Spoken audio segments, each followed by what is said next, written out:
Hello. साधना बालकुमार दिवाळी अंकात 2015 साली हरीश गिरीश नावाची एक कथा प्रसिद्ध झाली होती. ती कथा मी आज तुम्हाला इथे वाचून दाखवणार आहे. रघुराज मेटकरी यांनी ही कथा लिहिलेली आहे. तर ऐकूया हरीश गिरीश. गावात माझ्या पहिलीच्या वर्गात हरीश आणि गिरीश ही दोन मुले दाखल झाली. दोघेही सख्खे भाऊ, आवळे जावळे, दिसायला एवढे सारखे की त्यांच्या आईवडिलांनाही ओळखू येऊ नये असे. योगायोग असा की त्यांचे वडील संभाजी रामचंद्र मुळे हा माझा वर्ग दोस्त होता. मी आणि तो एकाच वर्गात मॅट्रिक पर्यंत शिकलो. संभाजी अत्यंत साधा मुलगा होता. तो वर्गात कधी नापास झाला नाही, पण पुस्तकाशिवाय बाहेरचे एक वेगळे जग असते, त्याचेही व्यवहार ज्ञानाचे पुस्तक असते, हे त्याने कधीच ध्यानी घेतले नाही. त्याला कारण होते त्याचे अत्यंत कडक शिस्तीचे वडील आणि तसलीच आई. दोघांनी शिस्तीच्या नावाखाली संभाजीचा पोतेरा केला होता, हेही त्याच्या कधी ध्यानी आले नाही. संभाजी 8वी-9वीत आला तेव्हा त्याच्या घरात एकत्र कुटुंबाच्या वाटण्या झाल्या. संभाजीच्या वडिलांना अत्यंत वाईट दिवस आले. त्यांनी प्रसंगी हमाल्या केल्या. संभाजी कसा बसा मॅट्रिक पर्यंत शिकला. परिस्थितीने गांजलेला तो एका प्रिंटिंग प्रेसमध्ये हातगडी म्हणून कामाला लागला. बाइंडिंग करणे, कागद जुळवणे, छापलेले गठ्ठे पोहोच करणे, झाडून काढणे असली कामे त्याने आयुष्यभर केली. कधीही अक्षरे जुळवायचा प्रयत्न त्याने केला नाही. त्यामुळे मालक देतील त्या पगारावर घरगडी म्हणून त्याने आयुष्य घालवले. अशा मळकट बशा गड्याला कोण बाप आपली मुलगी देईल? परंतु एका गरीब नडलेल्या पाहुण्याने आपली मुलगी देऊन संभाजीला उजवले. नाहीतर तो बिनलग्नाचाच राहिला असता.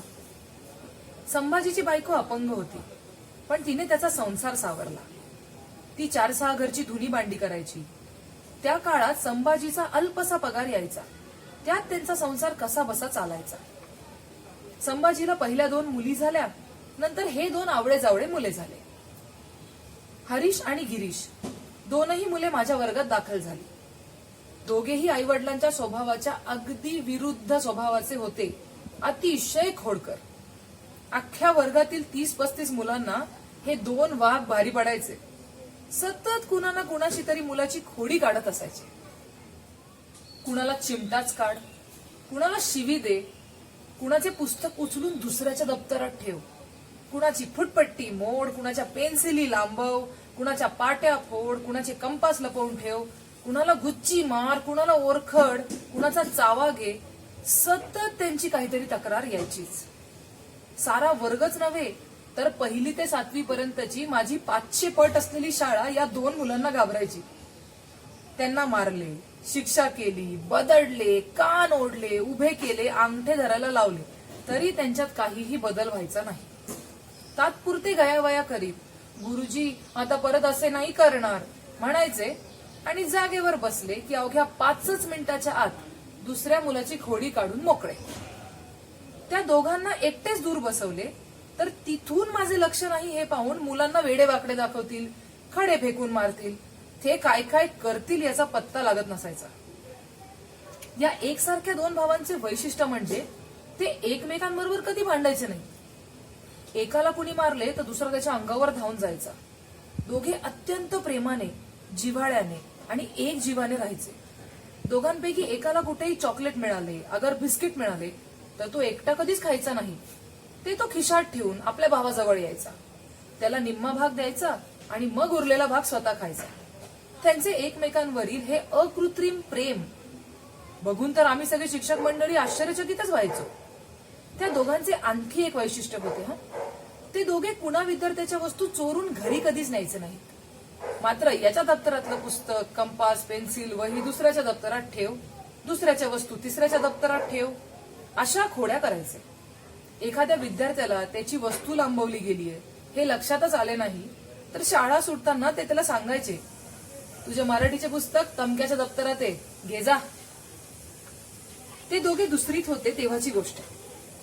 आमच्या शाळेशेजारी गरजे नावाचे मोठे किराणा मालाचे दुकान होते. त्यांची खूप मोठी बिल्डिंग होती. शनिवार असल्याने सकाळची शाळा होती. गरजेंचा माल रात्री ट्रकमधून आला. त्यांनी तो गोडाऊन मध्ये न उतरवता ट्रक तसाच दारात उभा केलेला होता. शाळेत आल्या आल्या हरीश गिरीश त्या ट्रककडे गेले. ट्रक पाठीमागून ताडपत्रीने बांधून ठेवलेली होती. एका बाजूची ताडपत्री ढिली करून हरीश गिरीश पैकी कोणीतरी एक जण ट्रकमध्ये चढला. त्याला वाळल्या खोबऱ्याच्या गुंडांचे पोते सापडले. दोघांनी खोबऱ्याचे 2-2 गुंड काढून आणले, फोडून खाल्ले. वर्गातल्या एकेका मुलाला नेऊन प्रत्येकाला 2-2 गुंड वाटले. एक वर्ग झाला की दुसरा वर्ग पकडला. अक्षरशः 2 पोती खोबरी या दोघांनी अख्ख्या शाळेला वाटली. थोड्या वेळाने हमाल आले. त्यातील एकाने हा पोरांचा पराक्रम पाहिला. गर्जे शेठला सांगितला. गर्जे शेठने ट्रकची ताडपत्री खोलली तर 2 पोती खोबरे गायब. रिकामी बारदाने तिथे पडलेली. गर्जे शेठ ठणाठणा करीत शाळेत आला. मुख्याध्यापकांनी सर्व मुलांना एकत्र करून विचारले, खोबरे कुणी कुणी खाल्ले, हात वर करा. अक्षरशः 100 मुलांचे हात वर. प्रत्येकाने सांगितले, आम्हाला हरीश गिरीशने ट्रक जवळ नेऊन खोबऱ्यांचे 2-2 गुंड दिले, आम्ही ते खाऊन टाकले. गिरीशला विचारले, काय रे गिरीश, फक्त खोबरेच वाटलेस का? तो निरागसपणे म्हणाला, नाही, खोबऱ्याबरोबर मूठ साखरही वाटली. फक्त खोबरेच गेलेले नाही तर साखरेचे पोतेही रिकामे झाले आहे हे गर्जे शेठना तेव्हा कळले. साखरेचे पोते किती संपले आहे हे पाहायला गर्जे शेठ धावतच शाळेकडून ट्रककडे गेले. त्या दोघांच्या खोड्यांबद्दल पालकांना बोलवले तर संभाजी, त्याचे वडील, कधीच शाळेत यायचा नाही. त्याची बायको लंगडत लंगडत शाळेत यायची. आली तर ऑफिसमध्ये जाऊन खूप रडायची. सांगायची, गुरुजी, पदरात 4 मुले, हा नवरा सांगकाम्या, त्याला जेमतेम पगार, त्या पगारात दुकानाचा किराणा माल सुद्धा भागत नाही. मी मरते तेव्हा कुठे हातातोंडाची गाठ पडते. गर्जे शेठची खोबऱ्याची 2 पोती आणि साखरेचे 100 किलोचे निम्मे म्हणजे 50 किलो साखर आमच्या हरीश गिरीशने तेव्हा मुलांना वाटली होती. यावेळी त्याच्या पालकांना बोलवले. नेहमीप्रमाणे त्याची आई आली, रडली, म्हणाली, लग्न झाल्यापासून एकदा सुद्धा दिवाळीला फराळ घरी बनवलेला नाही का दसऱ्याला कधी कडाकने तळले नाही, कारण साहित्य आणायला पैसेच नाहीत. ज्या 4 घरची कामं करते त्या आया बाया फराळाचं देतात, तेवढीच आमची दिवाळी. दारिद्र्याचे चटके किती बसत असतात हे त्या दिवशी मला पहिल्यांदा ऐकायला मिळाले. घरातील कर्ता पुरुष नाकर्ता असेल तर साऱ्या कुटुंबाचे कसे धिंडवडे निघतात हे अनुभवत होतो. हरीश गिरीश अभ्यासात मात्र हुशार होते. दररोज चिकाटीने शाळेत यायचे, दररोजचा अभ्यास करायचे. अगदीच स्कॉलर नव्हते पण गंडही नव्हते. खाण्याच्या वस्तू पळवण्यात मात्र फार पटाईत होते. शाळेपासून थोड्या अंतरावर शामराव कदम नावाच्या एका शेतकऱ्याचे शेत होते. त्यांनी शेतात हरभरा आणि हरभऱ्यात गाजरे लावली होती. या बंधूंना त्याची माहिती लागली. हे दोघे इतर विद्यार्थ्यांची फौज घेऊनच या हरभऱ्याच्या रानावर तुटून पडले. मालकाने बघेपर्यंत हरभऱ्याचे सारे रानच शाळेच्या मुलांनी फस्त केले. शामराव कदम दादा एवढे चिडले की चाबूक गरा फिरवीतच शाळेत आले. कुठे आहेत गुरुजी? तुमच्या पोरांनी हरभऱ्याचे अख्खे रान उलगले माझे, भरून द्या, नाहीतर गुरुजींसकट एकाही विद्यार्थ्याला सोडत नाही बघा. शामराव दादा एवढे रागीट, पण मुख्याध्यापकांनी त्यांना बसवून घेतले. सर्व चौकशी केली आणि हरीश व गिरीश या 2 आवळ्या जावळ्या मुलांना त्याच्या समोर उभे केले. ही 2 एकसारखी मुले बघून दादा सुद्धा आश्चर्यचकित झाले. म्हणाले, हे राम और श्याम आहेत की? मला वाटत होते तो शनिमा नकली असतील. एवढी एकसारखी मुलं कुठे असतात होय? पण या दोघांना बघितल्यावर राम और श्याम खराच आहे म्हणायची पाळी आली की. दोघांनी आपली चूक कबूल केली. यापुढे असे करणार नाही म्हणून सांगितले. शामराव दादा परत गेले आणि आम्हा सर्व शिक्षकांचा जीव भांड्यात पडला. हे दोघे इयत्ता 6वीत असतानाची गोष्ट आहे. खेराडकर नावाचे फटाके विकणारे मोठे व्यापारी होते. त्यांचा फटाके विकायचा मोठा स्टॉल विट्यात लागलेला असायचा. दिवाळीपुरताच 8-10 दिवस हा स्टॉल असायचा. त्यांना फटाके विक्रीसाठी माणसांची गरज होती. खेराडकरांच्या घरी हरीश गिरीशची आई कामासाठी जात होती. तिच्या आग्रहावरून खेराडकरांनी या दोघा बंधूंना दिवाळीत आपल्या स्टॉलवर कामासाठी घेतले. दोघांनीही त्या स्टॉलवर प्रामाणिकपणे काम केले. 4 पैसेही खेराडकरांनी आईला दिले. यावेळी काय चमत्कार घडला हे श्रीराम जाणे. पण दिवाळीच्या सुट्टीतून शाळेत आल्या दिवसापासून हे दोघे बंधू अत्यंत शांतपणे वागू लागले. एवढे शांत झाले की मागील 5-6 वर्षात शिक्षकांना डोकेदुखी बनलेले हरीश गिरीश एवढे सालसपणे वागतील असे कोणाच्या स्वप्नात देखील आले नसेल. त्यामुळे त्यांचे शांत वागणे सर्व शाळेला जाणवून गेले. आपला अभ्यास करावा, आपल्या घरी जावे एवढेच दोघांनी केले. एकाही मुलाची त्यांच्या विरुद्ध तक्रार आली नाही. त्यामुळे ही दोन मुले एवढी शांत कशी झाली याची चर्चा सुद्धा आम्ही शिक्षकांनी केली. पुढील वर्षाची म्हणजे ते दोघे इयत्ता 7वीत असतानाची ही गोष्ट. दिवाळीची सुट्टी लागण्या अगोदर हे दोघे बहादर विद्यार्थी माझ्या घरी आले. म्हणाले, गुरुजी, दीपावळीत आम्ही दोघे फटाक्यांचा स्टॉल आमच्या घरी लावणार आहोत. तुम्हाला विनंती आहे की दिवाळीपुरते आम्हाला दोघांना 5,000 रुपये उसने द्यावेत. मी त्यांच्याकडे बघतच राहिलो. तेच पुढे म्हणाले, दिवाळी संपली की आम्ही तुमचे पैसे माघारी देऊ. विश्वास ठेवा, दिवाळीत आमचा माल खपेल. खेराडकरांनी सांगितलंय, तुम्ही फक्त 5,000 रुपये रोख मला द्या. मी तुम्हाला 20,000 रुपयांचा माल 10,000ला देईन. उरलेले 5,000 रुपये माल खपल्यावर द्या. त्यावेळी मला अवघा 552 रुपये पगार होता. पण मी आणि पत्नी दोघेही शिक्षक होतो.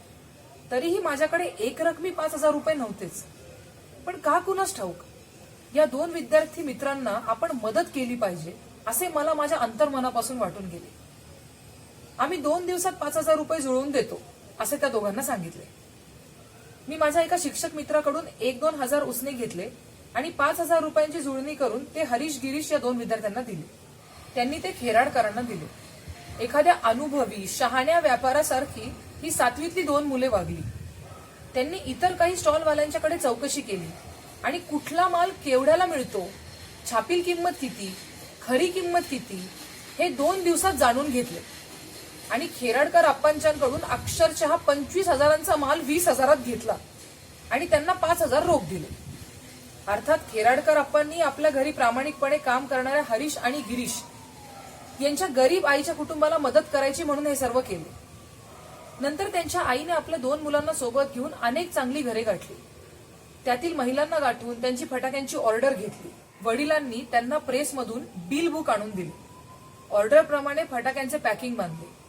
सोबत बिल, त्यामध्ये डिस्काउंट वगैरे लिहून ज्याचे त्याला पोहोचवले गेले. आई घरकाम करीत असल्याने अनेक घरात तिच्या ओळखी.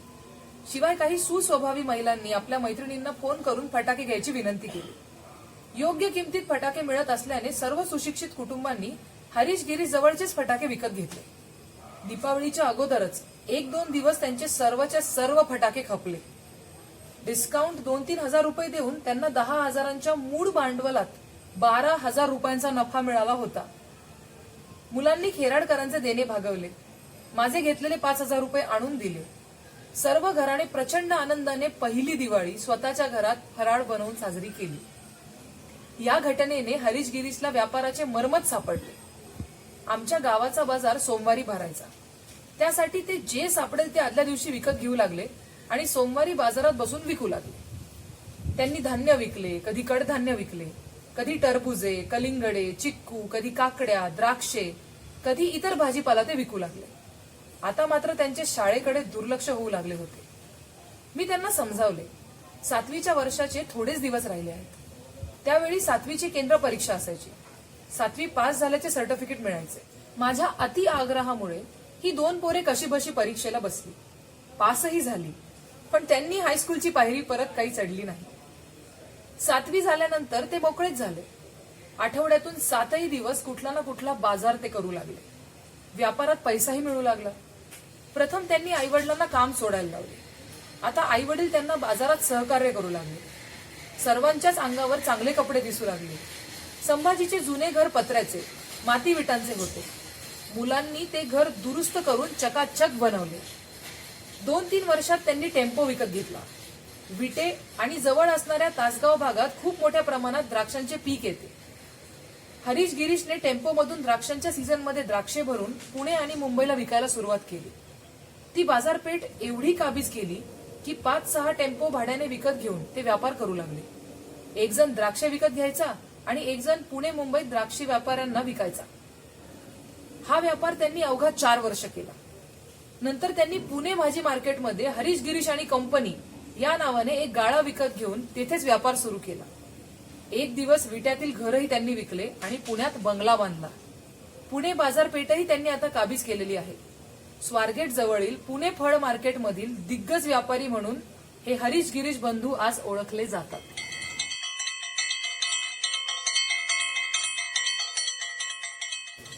रघुराज मेटकरी यांनी आपल्या विद्यार्थ्यांबद्दल लिहिलेली ही खरीखुरी कहाणी आहे. मला ही कहाणी मनापासून भावली आहे. तुम्हाला ही कहाणी ऐकून खूप काय काय आठवलं असेल, खूप काय काय वाटलं असेल, नाही? ही कहाणी ऐकताना कुणाला आपल्या शाळेचे दिवस आठवले असतील, आपल्याला मदत करणारे काही लोक आठवले असतील. आपण काहीतरी करू शकतो, आपण असतो त्यापेक्षा काही दिवसांनी वेगळेही होऊ शकतो, अशा काही घटना आठवल्या असतील. या कथेवर आधारित छोटीशी कृती करून बघूया. ही कथा ऐकताना तुमच्या आयुष्यात घडलेला असाच एखादा प्रसंग किंवा तुम्ही कुणाच्या तरी आयुष्याबद्दल पाहिलेली अशीच एखादी खरीखुरी कहाणी तुम्हाला जर आठवत असेल तर ती तुम्ही लिहू शकता, तुमच्या जवळच्या व्यक्तीला सांगू शकता, तुम्ही त्यावर कविता करू शकता, त्याबद्दलचे चित्र काढू शकता आणि नक्कीच तुम्ही ते आम्हाला पाठवू शकता.